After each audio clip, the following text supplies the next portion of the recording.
အားလုံးပဲမင်္ဂလာပါကျွန်တော်ဒီတစ်ခါမြောက်ရေးပေးသွားမယ့်သင်ခန်းစာကြတော့ကျွန်တော်တို့ Microsoft Office Excel မှာကုန်ပစ္စည်းတွေရဲ့ကျွန်တော်တို့ expiry date တွက်ချက်တဲ့နည်းနဲ့ပတ်သက်ပြီးမျှဝေပေးမှာဖြစ်ပါတယ်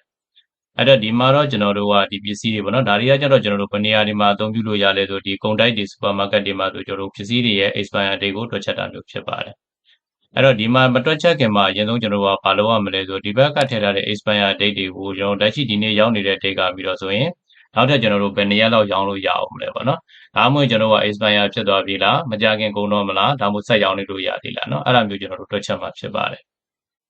အဲ့လိုတွက်ချက်မှာဖြစ်တဲ့အတွက်ပထမဆုံးကျွန်တော်ကဒီနေ့ date ကိုကူတည်ပြီးတွက်မှာဖြစ်တဲ့အတွက်ဒီနေ့ date ကိုထည့်မှာဖြစ်ပါတယ်အဲ့အတွက် keyboard ကပြီးကျွန်တော်တို့ကဘာကိုနှိပ်ရမလဲဆို control နဲ့ကျွန်တော်တို့ semicolon နဲ့ကိုနှိပ်မှာဖြစ်ပါတယ်ပြီးရင် enter ခေါက်လိုက်ပါနော်ဒါဆိုဒီနေ့ date ကကျွန်တော်တို့က24ရက်5လ2023ဖြစ်ပါတယ်အဲ့တော့ဒီနေရာမှာကျွန်တော်တို့ကဒီ date ပေါ်မှာမူတည်ပြီးတော့ဘယ်နှစ်ရက်ကြံနေတဲ့အတွက်ချက်မှာဖြစ်တဲ့အတွက်ဒီတွက်ချက်ခြင်းတဲ့ဇာတ်ကွက်မှာဆက်လက်ပေးပါပြီးရင် equation ရေးမယ်နော် equation ရေးပြီးတဲ့အခါကျရင်ဒီနေ့ expire date ကိုအရင်ဆုံးထည့်မယ် expire date ထည့်ရပြီးတော့မှကျွန်တော်တို့ကဒီနေ့ date ကိုပြန်နှုတ်မှာဖြစ်ပါတယ်အဲ့တော့ကျွန်တော်တို့ D1 ကိုထည့်ပါထည့်ပြီးတဲ့အခါကျရင်ဒီဇာတ်ကွက်ကိုကျတော့ကျွန်တော်တို့ကအောက်ထပ်ကို copy လုပ်မှာဖြစ်တဲ့အတွက်ကြောင့်သူ့ကိုကျွန်တော်တို့ load ချမယ်လောချမယ်ဆို keyboard ကပြီးကျွန်တော်တို့အဖုတ်ကြီးကိုနှိပ်လိုက်ပါအဖုတ်ကြီးကိုနှိပ်လိုက်မယ်ဆိုတော့လောချပါပြီပေါ့နော်ပြီးရင်အဲ့ဒါခောက်ချလိုက်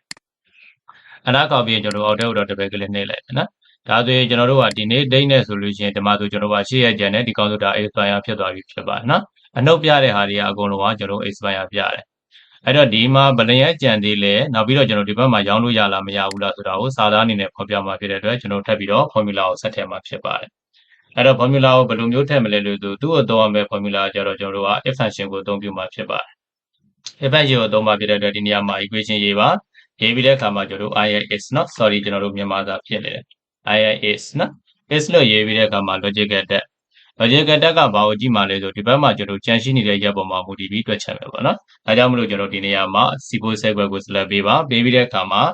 let than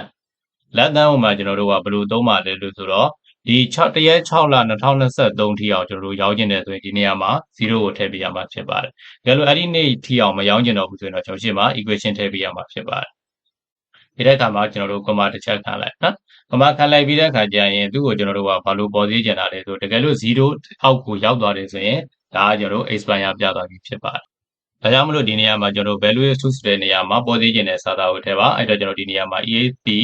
စလုံးပေါင်းမှာပါနော် EAPIR ED expire ပြီးရင်ကျွန်တော်တို့ double quotation ပြန်ပေးလိုက်ပေးပြီးရင် comma တစ်ချက်ခံပါ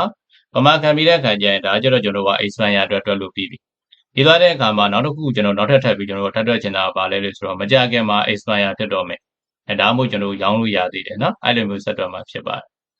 အဲ့အတွက်ကြောင့်မလို့ကျွန်တော်တို့ဒီနောက်မှာပါဆက်တယ်မလို့ဆိုတော့နောက်ထပ် if function နောက်တစ်ချိန်ထပ်ထည့်နော်ထပ်ထည့်ပြီးတော့ logical tag ကတော့ထုံးစံတိုင်းပဲကျွန်တော်တို့ဒီဘက်က suppose sequence ကိုပဲထည့်ပါထည့်ပြီးတဲ့အခါကျရင်သူ့ကိုလည်းကျွန်တော်တို့က let than မှာကျွန်တော်တို့ကဘယ်လိုထားခြင်းလဲဆိုရင်ကျွန်တော်က expire ကဘယ်နှစ်ရက်ကြာလို့ရှိရင်ဒီကောင်ဖြစ်တော့မလဲနော်ဘယ်နှစ်ရက်ကြာသေးတယ်လဲအဲ့တော့ကြိုတင်ပြီးသတိပေးချက်ကိုယူမှာဖြစ်တဲ့အတွက်ကျွန်တော်တို့က9ရက်တစ်ပတ်ဆိုလဲတစ်ပတ်ဒါမှမဟုတ်10ရက်ဆိုလဲ10ရက်တစ်လဆိုလဲတစ်လပေါ့နော်ကိုလိုချင်တဲ့ပုံစံမျိုးဒီနေရာမှာရိုက်ထည့်လို့ရတယ်အဲ့တော့ကျွန်တော်ကဒီနေရာမှာ let than equal to 7 9ရက်သို့မဟုတ်9ရက်အောက်ငယ်နေတယ်ဆိုလို့ရှိရင်ကျွန်တော်တို့မကြခင် expire ကုန်တော့မယ်ဆိုပြီး run ပေးမှာဖြစ်ပါတယ်နော်အဲကြောင့် let than 7 equal to 7လို့ရေးပါရေးပြီးရင် comma တစ်ချက်ခံနော် comma ခံပြီးရင်တော့ double quotation ဖွင့်ပြီးဒီနေရာမှာကျွန်တော်တို့ပေါ်သေးခြင်းတဲ့စာသားပေါ့ဗျာနော်ပေါ်သေးခြင်းတဲ့စာသား value is 2မှာကိုလိုချင်တဲ့ပုံစံမျိုးကိုထည့်လို့ရတယ်နော်အဲ့တော့ကျွန်တော်ဒီနေရာမှာ value is 2မှာexpire ဆုံးပေါ့နော် expi ဆိုတော့ဘာနော် piring နော် expire ရင်ဆုံးအကြခင်မှာကျွန်တော်တို့ရာကုန်တော့မယ်နော်ဒိတ်ကုန်တော့မယ်အဲ့လိုရေးမယ်ရေးပြီးတဲ့အခါမှာ double quotation ပေးပါပေးပြီးတဲ့အခါမှာ comma တစ်ချက်ခံမယ်နော် comma ခံပြီးရင် value for မှာတော့ဒါမဟုတ်ဘူးဆိုလို့ရှိရင်နော်ဒါ if function ရဲ့သဘောတရားအတိုင်းပဲ double quotation ပြန်ဖွင့်မယ်သူ့တော့ကျွန်တော်တို့ကရောင်းလို့ရသေးတယ်အဲ့တော့ကြောင့်မလို့ဒီနေရာမှာပေါ်သေးခြင်းတဲ့စာကြတော့ကျွန်တော်တို့က on time နော် on time လို့ရေးလိုက်မယ် on time လို့ရေးပြီးရင် double quotation ပေးပါပေးပြီးရင်နောက်မှာကျွန်တော်တို့က green ကိုနှစ်ချက်ဆင့်ပေးနော်ဘာဖြစ်လို့လဲဆိုတော့ကျွန်တော် if function နှစ်ကြိမ်သုံးထားတဲ့အတွက် green ကိုနှစ်ချက်ပေးတာဖြစ်ပါတယ်ပြီးရင်အတားခေါက်ချလိုက်ဒါဆိုကျွန်တော်တို့ on time ဆိုပြီးတော့ရတယ